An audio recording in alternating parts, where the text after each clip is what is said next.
श्रीराम जय जय राम।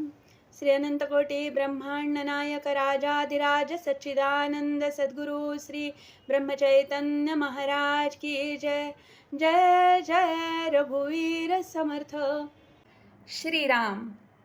श्री ब्रह्मचैतन्य गोंदवलेकर महाराज प्रवचन 14 मार्च।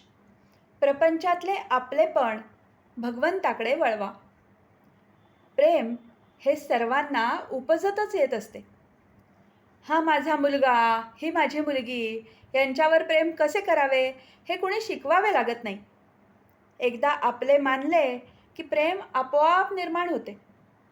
पण हे प्रेमसुद्धा खरे बघितले तर स्वार्थी आहे. मुलगा ऐकत नाही, तो वाटेल तसे वागतो अशी आपण तक्रार करतो. त्याच्यावर जर आपले खरे प्रेम असेल तर आपण तशी तक्रार करणार नाही.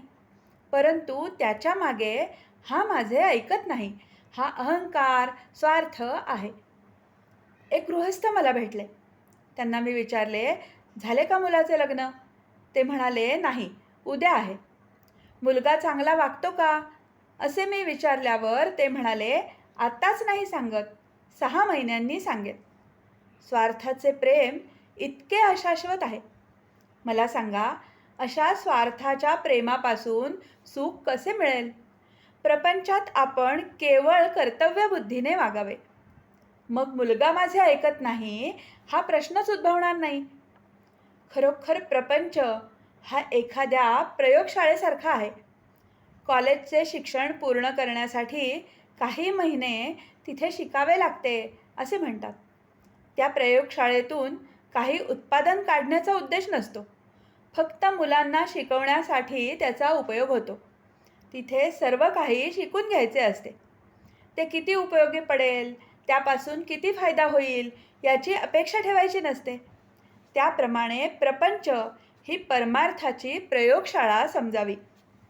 आजपर्यंतचा आपला अनुभव पाहिला तर आपण केले असे थोडेच असते. म्हणून परिस्थितीबद्दल फारशी काळजी न करता आपण आपले कर्तव्य तेवढे योग्य रीतीने करावे.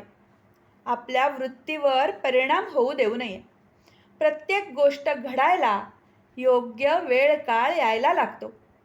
तेव्हा कर्तव्यबुद्धीने वागून काय ते करा आणि भगवंता, हा प्रपंच तुझ्या इच्छेने चालला आहे असे म्हणा. म्हणजे आपोआप भगवंताचे प्रेम लागेल. प्रपंचातले जे आपलेपण आहे ते भगवंताकडे वळवा. घरातल्या मंडळींवर निस्वार्थ बुद्धीने प्रेम करायला शिका. म्हणजे परमार्थ आपोआप साधेल आणि आपलेपण भगवंताकडे वळवल्यामुळे भगवंतावर प्रेम जडेल. याकरता काही वेगळे करणे नको. हा आपलेपणा निर्माण होण्यासाठी भगवंता वाचून आपले नडते ही भावना झाली पाहिजे. याकरिता आपण त्याच्या अखंड सहवासात राहण्याचा प्रयत्न केला पाहिजे. त्याच्या नामस्मरणानेच ही गोष्ट सहज शक्य आहे. आजचे बोधवचन.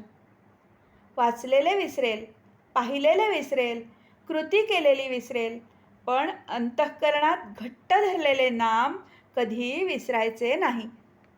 जानकी जीवन स्मरण. जय जय राम.